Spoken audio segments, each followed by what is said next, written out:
1965 ஜனவரி 26ஆம் நாள் அன்றைய தினம்தான் இந்தியாவுடைய ஆட்சி மொழியாக அறிவிக்கப்பட போகின்ற நாள். பல ஆயிரம் ஆண்டுகளாக இல்லை 1000க்கும் மேற்பட்ட ஆண்டாக பேசப்படுகின்ற ஒரு மொழியின் மீது 200 ஆண்டுகள் கூட ஆகாத ஒரு மொழி தன்னுடைய ஆதிக்கத்தை செலுத்துவது, அதனூடாக தமிழ் பண்பாடு, தமிழ் மொழி, தமிழ் இனத்தின் மீது நடத்தப்படுகின்ற தாக்குதல், அதன் அறிவிப்பு தினம் இந்த குறிப்பிட்ட தேதியில் வருது அப்படின்னு ஒரு சம்பவம் நடக்கும்போது எத்தனை பேருக்கு தூக்கம் வரும்? இன்றைக்கி நம்முடைய நாட்டில் பல்வேறு பிரச்சனைகள், தூத்துக்குடி துப்பாக்கிச்சூடு, மெரினா போராட்டம், ஜல்லிக்கட்டு போராட்டம், 8 வழிச்சாலை, இது போன்ற பல்வேறு மக்களை பாதிக்கக்கூடிய செயல்கள் இருக்குது. இதெல்லாம் நடக்கும்போது நமக்கு நிம்மதியாக தூக்கம் வருதா இல்லையா? தூக்கம் வரலாம். ஆனால் 1965 ஜனவரி 26ஆம் தேதி இந்தியாவுடைய ஆட்சி மொழியாக அறிவிக்கப்பட போகிறது என்ற ஒரு நாளை எதிர்பார்த்து தமிழ்நாட்டிலே லட்சக்கணக்கான இளைஞர்கள் தூக்கம் வராமல் தவித்தனர்.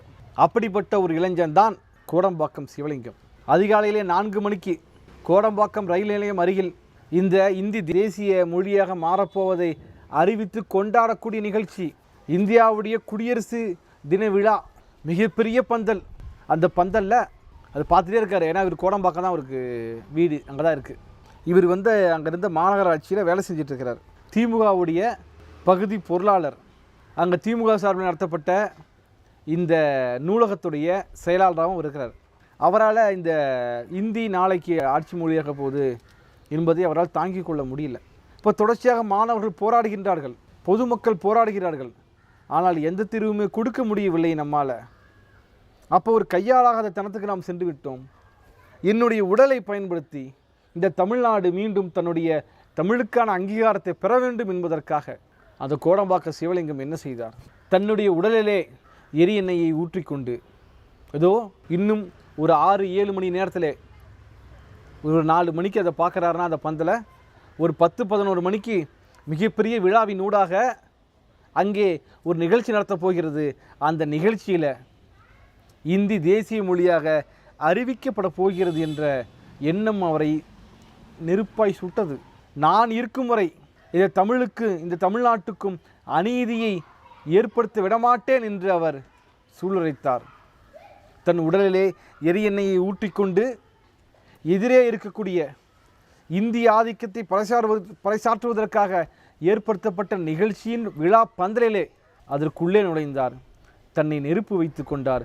அந்த பந்தலும் எரிந்தது, கோடம்பாக்கம் சிவலிங்கமும் எரிந்து போனார்.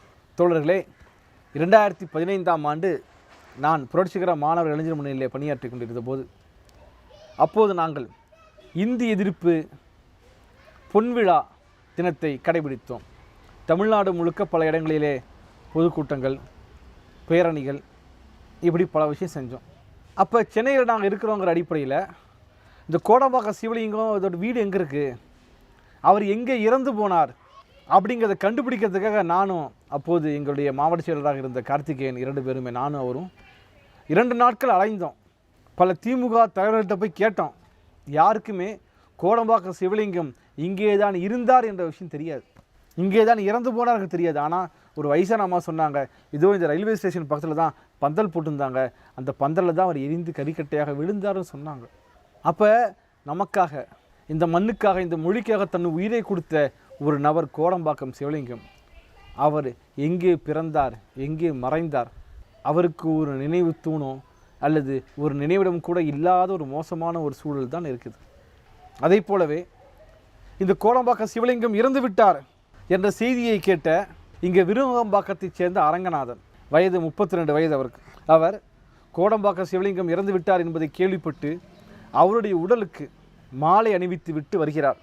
ஐயோ, ஒரு தமிழன் தமிழை காக்க உயிரை விட்டு விட்டான், நம்மால் எதுவுமே செய்ய முடியாமல் இருக்கிறதே என்ற ஏக்கமும் என்ற கோபமும் அவரை வாட்டுகிறது. அவருக்கு திருமணமாகிவிட்டது. 2 குழந்தைகள், 3 குழந்தைகள் இருந்தார்கள் அவருக்கு. அங்கே விருகம்பாக்கம் அந்த ஒரு ஏரியாவில் அவர் இருந்தார். அவர் அதை போலவே தன்னுடைய உடலிலே பெட்ரோலை ஊற்றிக்கொண்டு சில அடிகள் முன்னேறிக்கொண்டே தாய் தமிழ் வாழ்க, இந்தியரைக்கு ஒழுகென்று முழங்கிக் கொண்டே அவர் சென்றார், தன் உடலில் நெருப்பை பற்ற வைத்து கொண்டார். அந்த பகுதியில் நாங்கள் போய் விசாரித்தப்ப ஒரு வயதானவர் சொன்னார், இதோ இந்த தெருவில் தான் அவர் நெருப்பு வச்சுக்கிட்டு கத்திக்கிட்டே போனார் என்று வயதானவர் சொன்னார். அவருக்கு ஒரு கல்லறை இருக்கிறது. அங்கே ஜனவரி 25 திமுகவை சேர்ந்தவர்கள் மற்ற கட்சியினருக்கு கூட மாலை இடுகின்ற ஒரு வழக்கம் இருக்குது இப்போ வரைக்குமே. அந்த சிவலிங்கம் திமுகவுடைய தலைவராக இருந்த அண்ணா, நெடுஞ்செழியன், பிறகு காமராஜர், ராஜாஜி 4 பேருக்கும் கடிதம் எழுதிவிட்டு அவர் இறந்து போனார். இன்றைக்கு கூட நாம் சொல்கிறோம், இந்த இந்து ராஷ்டிரத்துடைய மொழி இந்தி. இந்த தமிழ் என்பது தனி மொழி அல்ல, அது ஒரு பண்பாடு, அது ஒரு மண், அது ஒரு இனம். இதை ஒழித்துக்கட்டவன் ஊடாகத்தான் 1000 ஆண்டுகளாக நம்மை வெற்றி கொள்ள முடியாத இந்த ஆரிய பார்ப்பன சாம்ராஜ்யம் நம்மளை வீழ்த்துவதற்கு காத்து கொண்டிருக்கிறது. அதன் ஒரு பகுதியாகத்தான் அவர்கள் இந்தியை இப்போதும் திணிக்கிறார்கள். இந்தியை முழுவதுமாக நம்மீது திணித்து நம்முடைய மொழியை, இனத்தை, பண்பாட்டை ஒழிக்க முயற்சி செய்கிறார்கள். அப்படிப்பட்ட நபர்கள் இந்த வாஜ்பாய் என்று சொல்கிறோம் இல்லையா, முன்னாள் பாரத பிரதமர், கார்கில் நாயகன், கோடம்பாக்கம் சிவலிங்கம் இருந்தபோதும், விருகம்பாக்கம் அரங்கநாதன் இருந்தபோதும் என்ன சொன்னார் என்பது ரொம்ப முக்கியம். அன்றைக்கு ஆர்எஸ்எஸ் தடை செய்யப்பட்டு பிறகு ஆர்எஸ்எஸ் வெளிவந்த பிறகு கூட ஜனசங்கம் என்ற ஒரு கட்சியை தொடங்கியிருந்தது. அதன் சார்பாக அப்பொழுது 2 பேர் எம்பியாக இருந்தார்கள். அதிலே ஒரு எம்பியாக இருந்தவர் முன்னாள் பாரத பிரதமர், மனித முகம் கொண்ட பிஜேபியின் தலைவர் என்று வர்ணிக்கப்பட்ட வாஜ்பாய். அவர் பாராளுமன்றத்திலே என்ன கூறினார்? அது திட்டமிடப்பட்டது. எப்படி ஒரு நபர் தனக்குத்தானே தீ வைத்துக் கொள்ளும்போது அவர் எழுதிய கடிதம் மட்டும் எரியாமல் இருக்கும் என்று கேட்டார். திமுகவுடைய தலைவர் வியட்நாமுக்கு பயணம் போயிட்டு வந்தாரே, அதை பார்த்து அவர் உருவாக்கின திட்டமா என்று எள்ளி நகையாடினார்கள். அப்படிப்பட்ட ஆர்எஸ்எஸ் பிஜேபி தான் இப்பொழுதும் அண்ணாமலையாக, மோடியாக, ஆளுநர் ரவியாக நம் கண் முன்னாடி இருக்கிறது. ஒரு மொழிக்காக, ஒரு இனத்துக்காக ஒருவர் செய்த தியாகத்தை இப்படியெல்லாம் கொச்சைப்படுத்திய கும்பல் தான் காசில் தமிழ்ச்சங்கம் என்ற பெயரில் தமிழுக்கு தொண்டாற்றப் போவதாக சொல்கிறார்கள். இவர்களின் நோக்கம் என்னவாக இருக்க முடியும் என்பதை நீங்களே யோசிக்க வேண்டும். இதைவிட மிக மோசமாக அன்றைக்கு முதலமைச்சராக இருந்த பக்தவச்சலம் என்ன கூறினார் என்றால், தீக்குளித்து இறந்து போன 2 பேரும் தனிப்பட்ட பிரச்சனைகள், குடும்ப பிரச்சனைகள் காரணமாக தற்கொலை செய்து கொண்டு போனார் என்று சொன்னார்கள். ஆனால் இந்த தீக்குளிப்பு தொடர்பாக ஐக்கிய நாடுகள் சபையிலே பாகிஸ்தானுடைய பிரதிநிதி கூட உருக்கமான முறையில் குறிப்பிட்டு பேசியிருக்கிறார். பல்வேறு நாடுகளிலும் இது ஒரு முக்கியமான ஒரு அதிர்வலையை ஏற்படுத்தியது. அப்பொழுது உலகம் முழுக்க அதிர்வலையை ஏற்படுத்திய 2 பேரின் தீக்குளிப்பு முதலமைச்சர் எப்படி வெளிப்படுத்தினார் என்றும் ஆர்எஸ்எஸ்ஐ சேர்ந்த வாஜ்பாய் எப்படி வெளிப்படுத்தினார் என்பதையும் நாம் பார்த்தோம். ஜனவரி 26 நாளை துக்க நாளாக கொண்டாட வேண்டும் என்று ஏற்கனவே திமுக முடிவு செய்திருந்தது. இதனால் திமுகவுடைய அப்போதைய தலைவர்கள் அனைவருமே கைது செய்யப்படுகிறார்கள். அப்போ நாங்கள்லாம் கைது செய்யப்பட்டு விட்டால் போராட்டம் வெற்றியடைந்தது. ஆகவே கூட்டம் நடக்கவிருந்த இடத்துக்கு யாரும் வர வேண்டாம் என்று அண்ணா தெரிவிக்கிறார். ஆனால் மாணவர்கள் அதையும் பொருட்படுத்த தயாராக இல்லை. ஏனென்றால் மதுரையிலே காங்கிரஸ் ரவுடிகள் மாணவர்களை தாக்கினார்கள் என்ற செய்தி காட்டுத்தீயாய் பரவியது.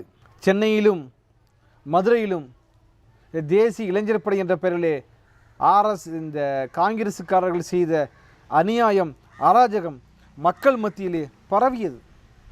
மேலும் சென்னையிலும் மதுரையிலும் இன்னும் பல்வேறு பகுதிகளிலும் மாணவர்களை காங்கிரஸ் ரவுடிகள் தாக்கத் தொடங்கினார்கள், திமுகவினரை தாக்கத் தொடங்கினார்கள். இந்த சம்பவம் எல்லாம் நீருபூத்த நெருப்பாக உள்ளுக்குள்ளாய் இருக்கிறது. பல இடங்களில் திமுகவுடைய கொடிக்கம்பங்களை இந்த காங்கிரஸ் குண்டர்கள் வெட்டி வீழ்த்துகிறார்கள். இப்போ திரும்பும் பக்கமெல்லாம் மிகப்பெரிய போராட்டம். போலீஸு திமுகவினரை காங்கிரஸுக்காரர்கள் அடிக்கும் பொழுதோ அல்லது மாணவர்கள் அடிக்கும் பொழுதோ போலீஸு அமைதியாக வேடிக்கை பார்த்து கொண்டிருக்கிறது. இந்த நிலையிலே ஒரு சம்பவம் நடக்கிறது. தேனாம்பேட்டையில் இருக்கக்கூடிய எஸ் ராஜேந்திரனுடைய வீட்டிலே ஏற்றப்பட்டிருந்த கருப்பு கொடியை இறக்க வேண்டும் என்று சொல்லி காங்கிரஸை சேர்ந்தவர்கள் ஆர்ப்பாட்டம், போராட்டம் செய்கிறார்கள். ஆனால் போலீஸ் அமைதியாக வேடிக்கை பார்த்தது. ஒரு கட்டத்திலே தன்னை தாக்க வரப் போகிறார்கள் என்பதை அறிந்த SS ராஜேந்திரன் தன்னுடைய கைத்துப்பாக்கி எடுத்துக்கொண்டு வந்தார். இதை சாக்காக வைத்து அவரை போலீஸ் கைது செய்தது. அவர் வீட்டில் இருந்த கருப்பு கொடியை கீழே இறக்கியது. ஆக தமிழ்நாடு முழுக்க மிகப்பெரிய அளவிலே முதல் கட்டமாக இந்த மாணவர்கள் பலரும் கைது செய்யப்படுகிறார்கள். ஜனவரி 26ஆம் தேதியே துக்க நாளாக அறிவித்த காரணத்தால் சுமார் 1500க்கும் மேற்பட்ட திமுகவினர் கைது செய்யப்படுகிறார்கள். இதை போலவே கோவையிலும் சரி, திருச்சியிலும் சரி, மாணவர்கள், அதாவது திமுகவினர் இல்லாமல் மாணவர்கள் காங்கிரஸ் அலுவலகங்களை முற்றுகையிட்டு தொடர்ச்சியாக போராடுகிறார்கள். அப்பொழுது போலீஸுக்கும் மாணவர்களுக்கும், காங்கிரஸ் ரவுடிகளுக்கும் மாணவர்களுக்குமான மிகப்பெரிய ஒரு போராட்டம் நடந்து கொண்டிருக்கிறது. ஆக சென்னையிலே தீக்குளித்து இறந்து போய்விட்டார்கள். மதுரையிலே காங்கிரஸ் ரவுடிகளால் பல மாணவர்கள் தாக்கப்பட்டிருக்கிறார்கள். இந்த போலீஸின் அடக்குமுறையை கண்டித்து சிதம்பரம் அண்ணாமலை பல்கலைக்கழகத்திலே ஆயிரக்கணக்கான மாணவர்கள் திரள்கிறார்கள். ஜனவரி 26ஆம் தேதி குடியரசு தினம் என்பதால் இன்றைக்கு அனுமதி கொடுக்க முடியாது என்று போலீஸ் ஊர்வலத்துக்கு தடை விதிக்கிறது. சரி என்று கேட்டுக்கொண்டு மாணவர்களில் ஒரு பிரிவினர் கலைந்து போனாலும் சுமார் 1000க்கும் மேற்பட்டவர்கள் மீண்டும் ஊர்வலமாக செல்ல முயற்சி செய்கிறார்கள். 144 தடை உத்தரவை போலீஸ் காரணம் காட்டுகிறது. ஆனால் மாணவர்களோ தங்கள் போராட்டத்திற்கு நியாயம் இருக்கிறது என்று சொல்கிறார்கள். பல இடங்களிலே பள்ளி மாணவர்களுக்கும் போலீஸுக்குமே கூட கைகலப்பு ஏற்படுகிறது. உயர்நிலை பள்ளி மாணவர்களை லத்திச்சார்ஜ் தடியால் அடிக்க போலீஸ் உயர்நிலை பள்ளி மாணவர்களை போலீஸ் தாக்குகிறது, தடியடி நடத்துகிறது. இதற்கு எதிராக மாணவர்கள் கல்வீச்சில் ஈடுபடுகிறார்கள். இந்த சூழலிலே பள்ளி மாணவர்கள் மீது துப்பாக்கி சூடு நடத்தப்படுகிறது. கல்லூரி மாணவர்கள் மீது துப்பாக்கி சூடு நடத்தப்படுகிறது. இதன் காரணமாக ராஜேந்திரன், நடுமாறன் உள்ளிட்ட 2 மாணவர்கள் காயமடைகிறார்கள். காலிலே அடிபட்ட நடுமாறன் தப்பி ஓடுகிறார். ஆனால் உடலிலே அடிபட்ட ராஜேந்திரன் துடிதுடித்து கிடைக்கிறார். அந்த ராஜேந்திரனை காப்பாற்ற வேண்டும் என்று, மருத்துவமனைக்கு அழைத்து செல்ல வேண்டும் என்று மற்ற மாணவர்கள் ஓடோடி வருகிறார்கள். அவர்கள் மீது போலீஸ் துப்பாக்கிச்சூடு நடத்துகிறது. தப்பி ஓடுகிறார்கள் மாணவர்கள். அதிலே ஒரு மாணவன் வெள்ளைக்கொடி ஏந்தி மாணவன் ராஜேந்திரனை காப்பாற்ற வேண்டும் என்பதற்காக வருகிறான். யோசித்து பாருங்கள், போர்க்களத்திலே கூட வெள்ளைக்கொடி ஏந்தி வருபவர்களுக்கு உரிய மரியாதையையும் சமாதானத்தையும் கொடுப்பது இந்த உலக வழக்கம். ஆனால் வெள்ளைக்கொடி ஏந்தி வந்தவர்கள் மீது தாக்குதல் நடத்தியது போலீஸு. உயிர்காக்கும் நிமிடம் என்பது 30 நிமிடம்தான். ஆனால் அந்த ராஜேந்திரன் துடிதுடித்து செத்து கொண்டிருப்பதை வேடிக்கை பார்த்தது போலீஸ். ஒருவேளை அந்த மாணவர்கள் மூலமாக அப்பொழுதே ராஜேந்திரன் மருத்துவமனையில் அனுமதிக்கப்பட்டிருந்தால் அவர் உயிர் பிழைத்திருப்பார். ஆனாலும் ராஜேந்திரன் சாகடிக்கப்பட வேண்டும், துப்பாக்கியால் கொல்லப்பட வேண்டும் என்பது போலீஸுடைய தேவையாக இருந்தது. யோசித்து பாருங்கள், இன்றைக்கு வரைக்கும் கூட தூத்துக்குடி ஸ்டெர்லைட் போராட்டத்தில் காளியப்பன் என்று சொல்லக்கூடிய ஒரு இளைஞர் மே 23ஆம் தேதி என்னுடைய ஊரிலே எதற்கு வந்து போலீஸு அராஜகம் செய்கிறது என்று கேள்வி கேட்டதற்காகவே துப்பாக்கியால் சுட்டு கொல்லப்பட்டார். துப்பாக்கியால் சுட்ட பிறகும் கூட அவருடைய பிணத்தை இந்த போலீஸு லத்தியாலும் பூட்ஸ் கால்களாலும் தாக்கியதை நாம் பார்த்திருப்போம். முதன்முறையாக இந்திய எதிர்ப்பு இந்த மொழி போரிலே ஒரு மாணவன் போலீஸால் துப்பாக்கியால் சுடப்பட்டு செத்து போயினான் என்றால் அது ராஜேந்திரன் தான். இன்றைக்கு கூட சிதம்பரத்திலே அந்த மொழிப்போர் தியாகி ராஜேந்திரனுக்காக ஒரு சிலை வைக்கப்பட்டிருக்கிறது. இந்த ராஜேந்திரன் யார்? சிவகங்கையைச் சேர்ந்தவர். அவருடைய தந்தை கூட ஒரு போலீஸு தான். இருந்தாலும் என்னோடய அப்பா போலீஸாக இருக்கிறாரு, இல்லை எங்கள் அப்பா கவர்மெண்ட் வேலையில் இருக்கிறாரு, அதனால் நான் பிரச்சனைக்குன்னு போராட்டத்துக்கு முன் வந்தால் என் மேலே கேஸ் போட்டுருவாங்க, எங்கள் அப்பாவுக்கு பிரச்சனையா என்று பேசுகின்ற மக்கள் வாழ்கின்ற சூழலிலே நாம் இருக்கிறோம். ஆனால் தன்னுடைய தந்தை போலீஸாக இருந்தாலும் கூட தமிழுக்காக, தமிழ் நாட்டுக்காக, தமிழ் மண்ணுக்காக போராடிய அந்த சிவகங்கையைச் சேர்ந்த அண்ணாமலை பல்கலைக்கழக மாணவன் ராஜேந்திரன் தன்னுடைய உயிரை இந்த தமிழுக்காக கொடுத்திருக்கிறார் என்று சொல்லப்போனால் அந்த தியாகத்துக்கு நாம் செய்யக்கூடிய கைமாறு என்ன? மிகச்சிறந்த மாணவன், கல்லூரியிலே மிகச்சிறந்த முறையிலேயே அவர் படித்தவர், கணித தேர்விலே 100க்கு 100 மதிப்பெண் வாங்கியவர். ஆனால் அவர் செய்த தியாகத்துக்கு யாராலும் மதிப்பெண் போட முடியாது. அவர் சுட்டுக் கொல்லப்பட்ட செய்தியை கேட்டவுடன் சிதம்பரம் அண்ணாமலை பல்கலைக்கழக மாணவர்கள் ஆயிரக்கணக்கான பேர் திரள்கிறார்கள், மிகப்பெரிய போராட்டம் நடத்துகிறார்கள். பல்கலைக்கழகத்திலே இருந்த போலீஸ் ஜீப் கொளுத்தப்படுகிறது. பதிவாளர் வீட்டுக்கு சென்று அங்கே இருந்த பொருட்களை எல்லாம் துவம்சம் செய்கிறார்கள். மாணவர்கள் கோபத்தை அனலாக வீசிக்கொண்டிருக்கிறது. போலீஸு அந்த மாணவர்கள் மீது மிகப்பெரிய தாக்குதலை நடத்துகிறது.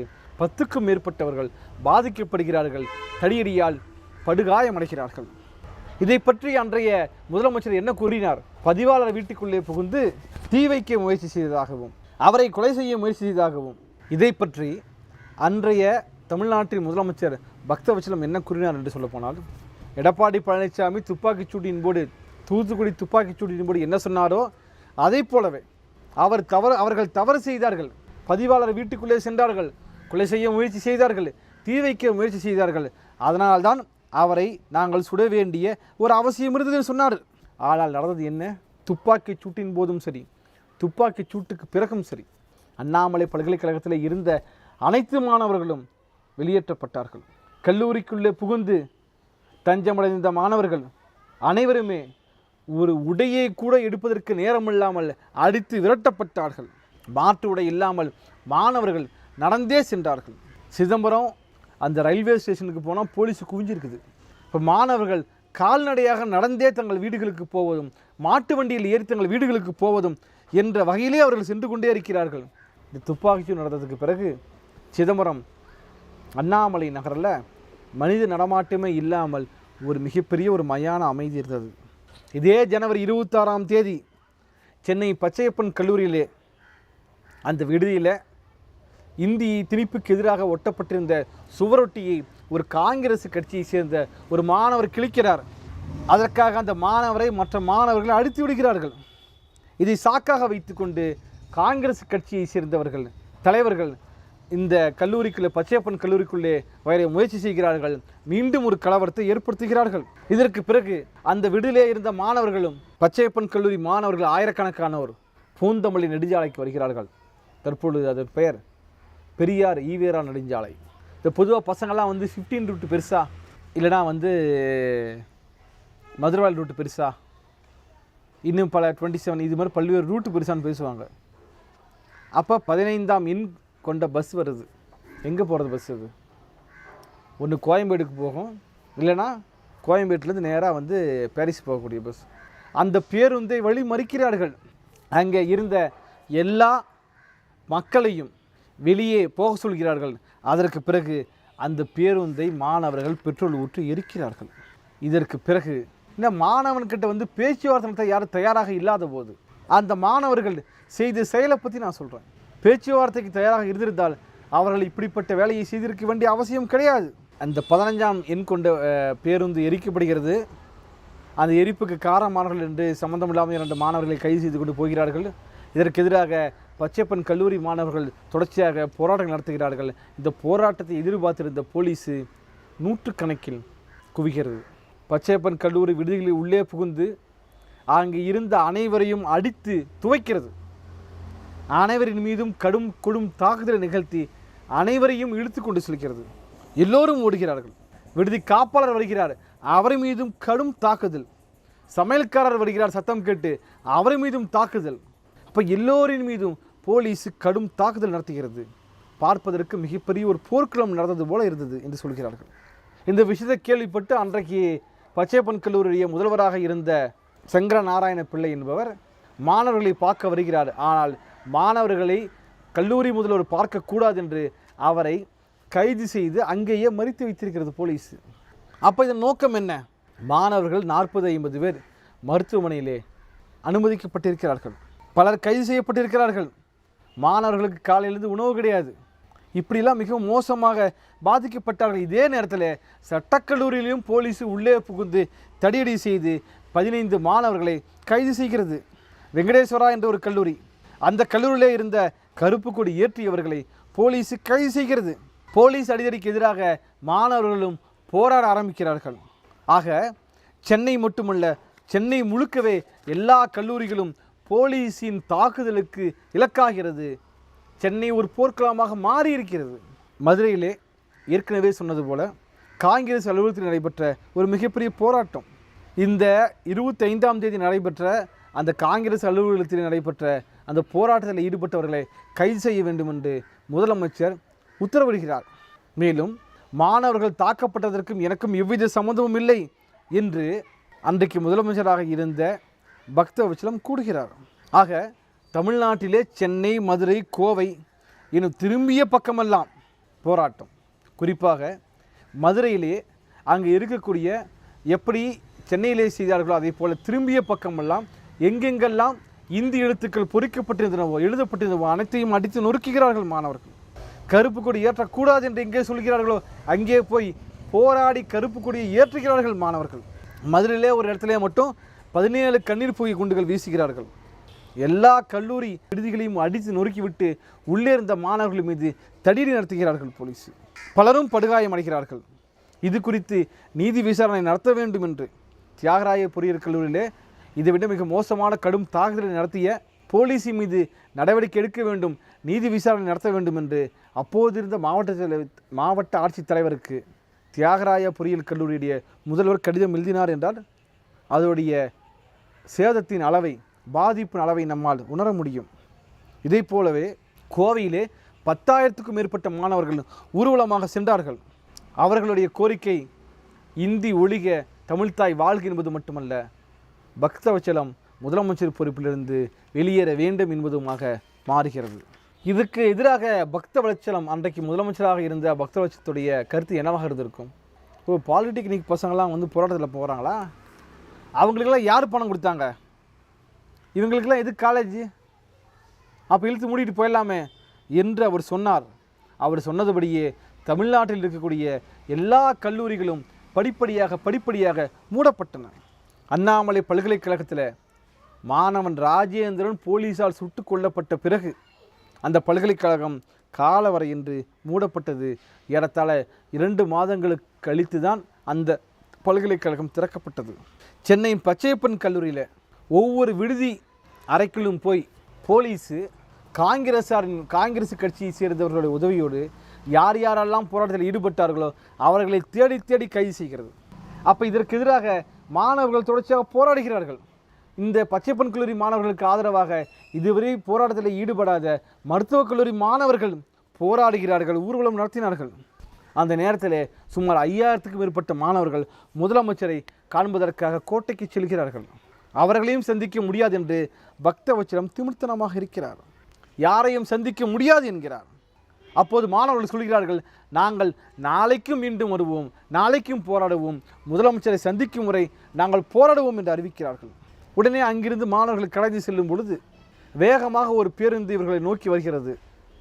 அதை நிறுத்தி மாணவர்கள் அந்த பேருந்தில் வந்தவர்களோடு பேசி கொண்டிருக்கும் போது இதை சாக்காக வைத்துக்கொண்டு போலீஸ் அவர்கள் மீது தடியடி நடத்துகிறது. கூவ மாற்றிலே ஒரு மாணவன் தப்பித்து ஓடுகிறான். தப்பிப்பதற்காக கூவ மாற்றிலே குதிக்கிறான். ஆனால் அவனுக்கு நீச்சல் தெரியாது. அவனை காப்பாற்றி ஒரு போலீஸு தரையில் இழுத்து போட்டு மீண்டும் அவன் மீது தாக்குதல் நடத்துகிறது. என்று சொல்ல போனால் இந்த போலீஸுடைய தன்மை எப்படி இருந்திருக்கிறது அன்று முதல் இன்று வரை என்பதை பார்க்க வேண்டும். இந்த தடியடி தாக்குதலிலே பல மாணவர்கள் பாதிக்கப்படுகிறார்கள், படுகாயமடைகிறார்கள். அப்போ பச்சைப்பன் கல்லூரியிலே ஏற்பட்ட பிரச்சனை, அந்த மாணவர்கள் பாதிக்கப்பட்டது தெரிந்தவுடன் மருத்துவக் கல்லூரி மாணவர்கள் வருகிறார்கள். அவர்கள் மீது தடியடி தாக்குதல் நடத்தப்படுகிறது.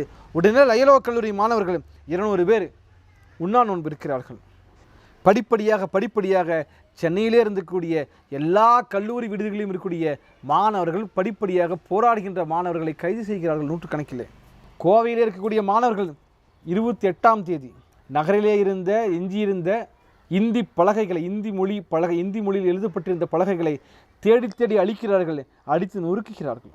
மாணவிகள் பல இடங்களிலே அவர்களாகவே முன்வந்து போராட்டம் நடத்துகிறார்கள், சாலை மறியல் செய்கிறார்கள்.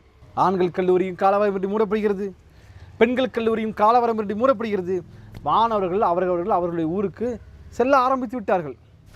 கோவையிலிருந்து மதுரைக்கு ரயிலிலே செல்கிறார்கள். செல்லும் பொழுது செல்லும் வழியெல்லாம் ஒவ்வொரு ரயில் நிறுத்தத்திலும் இறங்கி அந்த ரயில் பலகையிலே இருந்த இந்தியை தார் கொண்டு அழிக்கிறார்கள், இந்தி மொழியை அழிக்கிறார்கள். அவர்களெல்லாம் மதுரையில் போய் இறங்கின கைது செய்யப்பட்டு விட்டாங்க. அது வருஷம் திருச்சி நேஷனல் கல்லூரியில் ஆயிரக்கணக்கான மாணவர்கள் திரள்கிறார்கள், மிகப்பெரிய போராட்டத்தை நடத்துகிறார்கள். தடை உத்தரவை மீறி பாலக்கரையிலிருந்து எல்லா தெருக்களிலும் மிகப்பெரிய அமைதி ஊர்வலம் நடத்துகிறார்கள். நேஷனல் கல்லூரி மாணவர்கள் உண்ணாவிரதம் இருக்கிறார்கள். ஜோசப் கல்லூரி மாணவர்கள் போராட்டம் செய்கிறார்கள். ஜோசப் கல்லூரி பள்ளி மாணவர்களும் போராட்டம் செய்கிறார்கள். இப்படி பெண்கள் கல்லூரி முன்பும் மிகப்பெரிய ஆர்ப்பாட்டங்கள், போராட்டங்கள் நடைபெற்றுகின்றன. ஒரு புத்தக கடையிலே இங்கே சிறந்த இந்தி புத்தகங்கள் விற்கப்படும் என்று பலகை இருந்தது. அந்த பலகையை அடித்து நொறுக்குகிறார்கள். காங்கிரசுக்கு எதிரான முழக்கங்களை உரத்து முழக்கமிடுகிறார்கள். சென்னையில் எப்படியோ, மதுரையில் எப்படியோ, கோவையிலும் அனைத்து கல்லூரிகளையும், நகரத்தில் இருந்த அனைத்து கல்லூரிகளும் காலவரை என்று எழுத்து மூடப்படுகிறது. இந்த மாபெரும் இந்தி எதிர்ப்பு போர் நடந்து கொண்டிருக்கும் பொழுது ஜனவரி 27ஆம் நாள் அறந்தாங்கி அடுத்த பாலிவனம் என்ற பகுதியைச் சேர்ந்த முத்து என்ற ஒரு இளைஞர் இந்த இந்தி திணிப்புக்கு எதிராக மூட்டைப்பூச்சி மருந்தை சாப்பிட்டு விட்டு தன்னுடைய உயிரை துறக்கிறார். ஏற்கனவே கீழப்பழகுடி சின்னசாமி 1964ஆம் ஆண்டு இறந்து போகிறார். இவர் 1965ஆம் ஆண்டு இறந்து போகிறார். ஆக திருச்சி மாவட்டத்தில் இரண்டாவது ஒரு பலி, ஒரு தற்கொலை. இந்தி எதிர்ப்புக்கு எதிராக தன்னுடைய உடலை ஆயுதமாக ஏந்தி போராடுகள் என்று இந்த தமிழ்நாட்டு மக்களுக்கும் மாணவர்களுக்கும் அறைகூவல் விடுத்த இரண்டாவது தமிழன் திருச்சியிலே. அவர் பெயர் முத்து. சென்னையிலே எல்லா கல்லூரிகளும் மூடப்பட்டன, திருச்சியிலே எல்லா கல்லூரிகளும் மூடப்பட்டன, மதுரையிலும் எல்லா கல்லூரிகளும் மூடப்பட்டன. தஞ்சையிலே பல்லாயிரக்கணக்கான மாணவர்கள் ஊர்வலமாக செல்கிறார்கள். திண்டுக்கல்லிலே சிடிஎன் கல்லூரியிலே மாணவர்கள் போராட்டம் நடத்துகிறார்கள். அங்கே இருந்த இந்தி மொழியில் எழுதப்பட்ட எல்லா பலகைகளும் அழிக்கிறார்கள். ஏன் நாகர்கோயிலில் கூட மாணவர்கள் மிகப்பெரிய போராட்டம் நடத்தி காங்கிரஸ் கொடிகளை எரிக்கிறார்கள், இந்தி எழுத்துக்களை அழிக்கிறார்கள். காங்கிரஸ் அலுவலர்கள் முன்பு மிகப்பெரிய போராட்டம் செய்கிறார்கள். காரைக்குடி அழகப்பா கல்லூரி, பாலிடெக்னிக் கல்லூரி, எல்லா இடங்களிலுமே மிகப்பெரிய போராட்டங்கள் தமிழுக்காக, தமிழை காப்பதற்காக போராடுகிறார்கள். இதற்கு எதிராக பல இடங்களில் காங்கிரஸ் கட்சியினர் மாணவர்களை தாக்குகிறார்கள். திமுக கொடி கம்பங்களை அறுத்தெறிகிறார்கள், உடைத்தெறிகிறார்கள், வெட்டி எறிகிறார்கள். விருதுநகர், திருநெல்வேலி, வேலூர் என்று தமிழ்நாட்டின் எல்லா இடங்களிலும் போலீஸுடைய அத்துமீறலை, தாக்குதலை, இந்த இந்தி எதிர்ப்பை கண்டித்து மாணவர்கள் பல்லாயிரக்கணக்கிலே போராடுகிறார்கள். தமிழ்நாடு முழுவதும் அன்றைக்கு இருந்த நிலைமை என்ன? எல்லா கல்லூரிகளும் படிப்படியாக காலவரையின்றி மூடப்பட்டது. இருந்தாலும் பல்லாயிரக்கணக்கான மாணவர்கள் திரண்டார்கள், போராடினார்கள், தங்கள் உயிரை தானாக முன்வந்து கொடுத்தார்கள் தமிழுக்காக. இப்படியெல்லாம் போராடினார்கள். ஒரு இந்தி மொழியை எங்கே இருந்தாலும் தடுப்பூசி அளித்தார்கள், அடித்து நொறுக்கினார்கள். சினிமா தியேட்டரில் இந்தி படம் போடக்கூடாது என்று மாணவர்கள் போய் போராடினார்கள். ஆக முன்னாடி பக்தவச்சனம் சொன்னது போல் இவங்களுக்கெல்லாம் எதுக்கு காலேஜ்னு கேட்டார் இல்லையா? அப்போ காலேஜ் படிப்படியாக முடியுது போல் தமிழ்நாடு முழுவதும் அனைத்து இடங்களிலுமே கல்லூரிகள் காலவரையின்றி மூடப்பட்டன. தோழர்களே, நண்பர்களே, இப்போ ரிலே அப்படின்னு ஒரு ஓட்டப்பந்தய விளையாட்டு பார்த்துருப்போம். அதோட எப்படி இருக்குன்னு பார்த்தோம்னா, ஒருத்தர் ஓடி வருவார், தன்னுடைய கையில் இருக்கிற ஒரு பொருளை இன்னொருத்தருக்கு ஒப்படைப்பார். இவருடைய எண்ணமும் இவருடைய செயல்பாடும் எப்படி இருக்கிறதோ அதை போலவே அந்த பொருளை வாங்குவருடைய செயல்பாடு இருக்கணும். அப்போ தான் ஜெயிக்க முடியாது. அப்படி கல்லூரி மாணவர்கள் கல்லூரியில் இருந்தார்கள், பல்லாயிரக்கணக்கானவர்கள் போராடினார்கள். இந்த போராட்டத்தை ஒடுக்குவதற்காக நகரங்களில் இருக்கக்கூடிய எல்லா கல்லூரிகளையும் இழுத்து மூடப்பட்ட பிறகு அந்த மாணவர்கள் தங்களுடைய கிராமங்களுக்கு செல்கிறார்கள். அப்படி செல்லும் பொழுது அந்த மாணவர்களுடைய, கல்லூரி மாணவர்களின் போராட்டத்தை வாங்கியது யார்? உயர்த்தி பிடித்தது யார்? பள்ளி மாணவர்கள், உயர்நிலை பள்ளி மாணவர்கள் அந்த போராட்டத்தீயை தோழர்களை உயர்த்தி பிடித்தார்கள். அன்றைக்கு இருந்த பக்தவச்சலமாகட்டும், காங்கிரஸ் ஆகட்டும் என்ன சொன்னாங்கன்னா, திமுகவால் தூண்டப்பட்ட இந்த போராட்டம் கல்லூரியை மூடின உடனே இது க்ளோஸ் ஆகிடும், நிறுத்திடும், இதுக்கு மேலே போராட்டம் நடக்காதுன்னு நம்பினாங்க. ஆனால் பள்ளி மாணவர்கள் அதற்கு மாறாக மிகப்பெரிய போராட்டத்தை நடத்தினார்கள். ஜனவரி 20ஆம் தேதி எப்படி தாய் 8 அடி பாய்ந்தால் குட்டி 16 அடி பாயின்னு சொல்கிறாங்களோ, அதேபோல கல்லூரி மாணவர்களுடைய போராட்டத்தை விட மிகவும் தீவிரமான அடக்குமுறை எதிர்கொண்ட போராட்டமாக பள்ளி மாணவர்கள் இந்த மாபெரும் இந்திய எதிர்ப்பு போரை உயர்த்தி பிடித்தார்கள் என்றால் அதற்கு மிகையல்ல. திருநெல்வேலியிலே 100க்கும் மேற்பட்ட மாணவர்கள் மிகப்பெரிய ஊர்வலம் வந்தார்கள்.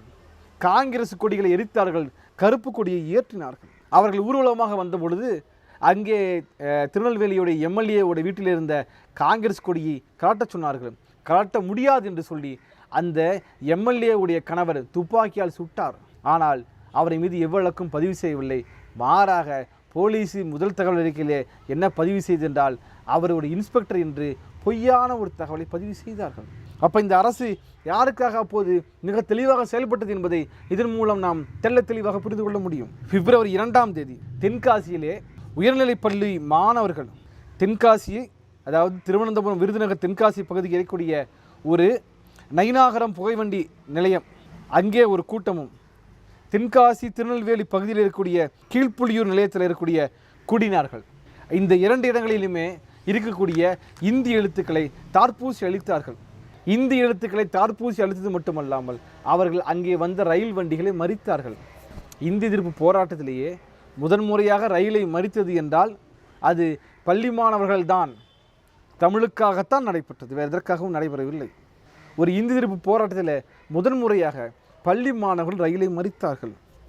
சென்னை அயனாவரத்தில் உயர்நிலைப்பள்ளி மாணவர்கள் இந்தி எதிர்ப்பு ஊர்வலம் நடத்தினார்கள். கண்ணில் பட்ட இடங்களிலெல்லாம் எங்கெல்லாம் இந்தி மொழி எழுதப்பட்டிருக்கிறதோ அந்த பலகைகளை அடித்து நொறுக்கினார்கள்.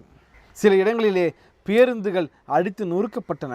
கோவில்பட்டி மாணவர்கள் மிகவும் கட்டுப்பாடான முறையிலே போராட்டங்களை ஊர்வலங்கள் நடத்தினார்கள். இந்தி எதிர்ப்பு கீதம் பாடினார்கள்.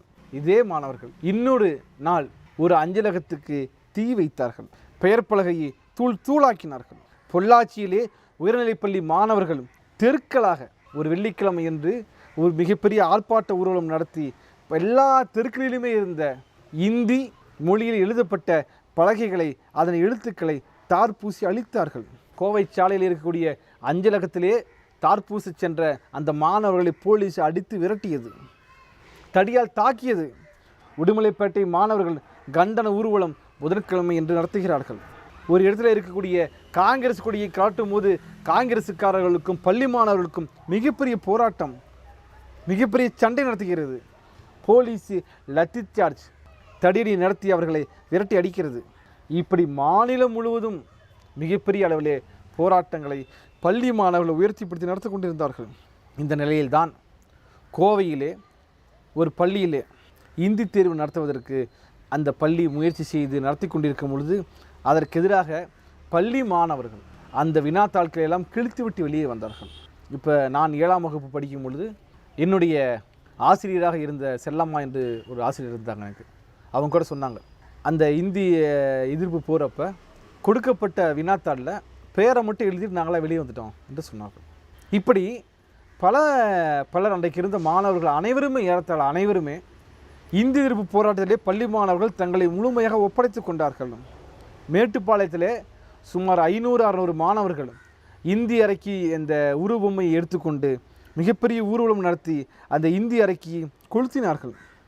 திருப்பூரிலே 700க்கும் மேற்பட்ட மாணவர்கள் பிப்ரவரி 3ஆம் தேதி மிகப்பெரிய கண்டன ஊர்வலம் நடத்துகிறார்கள். கோபிச்செட்டிப்பாளையத்திலே மாணவர்கள் மிகப்பெரிய போராட்டம் நடத்துகிறார்கள். அஞ்சலகத்துடைய பெயர் பலகையை தூக்கி சென்று உடைத்து போட்டார்கள். இந்தி எழுத்துக்களை அழித்தார்கள். ஊட்டியிலே மிகப்பெரிய போராட்டம். பள்ளி மாணவர்கள் போஸ் மைதானத்திலே போராட்டம் நடத்தினார்கள், கூட்டம் நடத்தினார்கள், இந்தி அறைக்கு கொளுத்தினார்கள். யோசிச்சு பாருங்க, பள்ளி மாணவர்கள்லாம் எப்படி இதில் ஈடுபட்டார்கள். தேவக்கோட்டை உயர்நிலைப்பள்ளி மாணவர்கள் மிகப்பெரிய கண்டன ஊர்வலம் நடத்தினார்கள். இந்தி அறைக்கியை, அந்த உருவ பொம்மையை அவர்கள் எரித்தார்கள். ராமநாதபுரத்திலே 300க்கும் மேற்பட்ட மாணவர்கள், திண்டுக்கல்லிலே 5000க்கும் மேற்பட்ட மாணவர்கள், அம்பாசமுத்திரத்திலே மிகப்பெரிய போராட்டம், திருநெல்வேலியிலே தடையானையை மீறி மிகப்பெரிய ஒரு போராட்டம். அங்கே போலீஸ் 3 முறை அவர்கள் மீது தடியடி நடத்துகிறது. இதனால் அம்பாசமுத்திரத்தில் அரசு அலுவலகங்கள் கூட பல நாட்கள் மூடி வைக்க வேண்டிய ஒரு சூழல் ஏற்பட்டது. தஞ்சையிலே சுமார் 1000க்கும் மேற்பட்ட மாணவர்கள் கலந்து கொண்ட மிகப்பெரிய ஊர்வலம். திருச்சியிலே தொழிற்பயிற்சி பள்ளி மாணவர்கள் மிகப்பெரிய ஊர்வலம் நடத்துகிறார்கள். லால்குடியிலேயே மிகப்பெரிய போராட்டம், மிகப்பெரிய ஊர்வலத்தை மாணவர்கள் நடத்துகிறார்கள். ஆக கல்லூரி மாணவர்களிடமிருந்து அந்த போராட்டத்தை பள்ளி மாணவர்கள் வரித்து கொண்டார்கள். அப்போது அந்த பள்ளி மாணவர்கள் எழுதிய கவிதைகள் ரொம்ப முக்கியம். தாய் தமிழ் இருக்க நாய் இந்தி ஏன், தமிழுக்கு கண்ணை தருவோம் இந்திக்கு மண்ணை தருவோம் என்று முழங்கியவர்கள் யார்? தமிழ்நாட்டின் பள்ளி மாணவர்கள்.